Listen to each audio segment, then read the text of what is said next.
Hello folks, welcome back to another video. In this video we are going to create a drop-down widget in Flutter, in which whenever you select item its value get change. So let's start our video. First thing, as the rule of our channel, let's remove all the comment and this my home page class. And here create another stateful widget named as Flutter Dropdown and just copy this class name and replace this with my home page and remove the title from here because we are not accepting any title in our Flutter Dropdown class. So for making Dropdown in Flutter, we need to use this DropdownButton package, so just copy it from installing section and open your pubspec.yaml file and place it down here below this Cupertino dependency.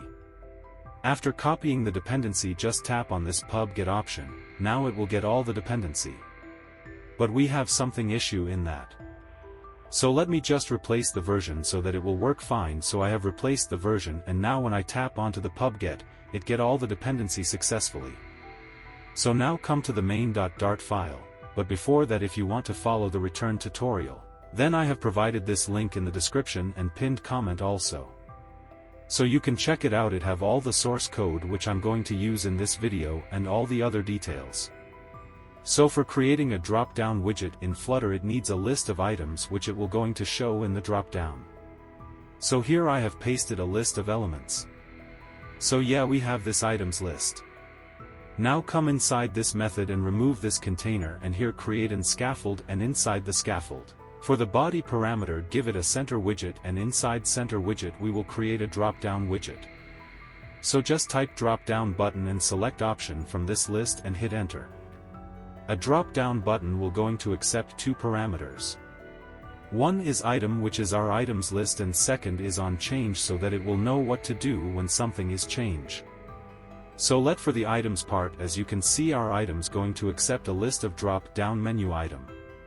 So we need to map this items list to drop-down menu item. So for doing that just type items and we will map it with drop-down menu item. So type here drop-down menu item and for child give it a text widget because we want to show our value as a text, but you can customize it as per your requirement. So here inside text widget type E because this is the element from our list. And let me just reformat my code.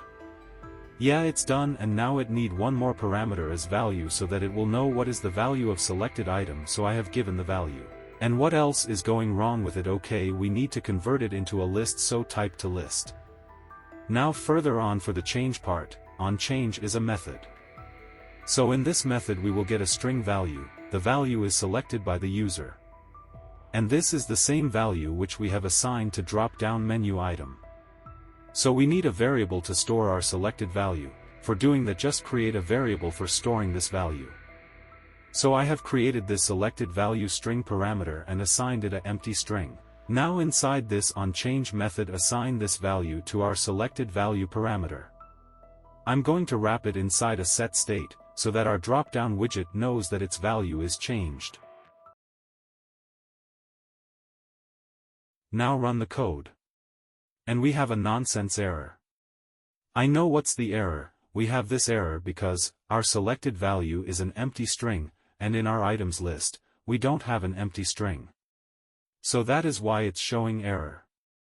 To solve this, just add a null check here, and if value is null then we need to give it a value. So here if the selected value is null, then I'm going to show the first item from our items list. So save the program. And run it again. So as you can see when our app is open, the default value is the first index of our items list that is selected, and now whenever I change the value it's getting changed, and that's it for this video. If you like the video then please like, share and subscribe, and share this video with your fellow coders. Thank you.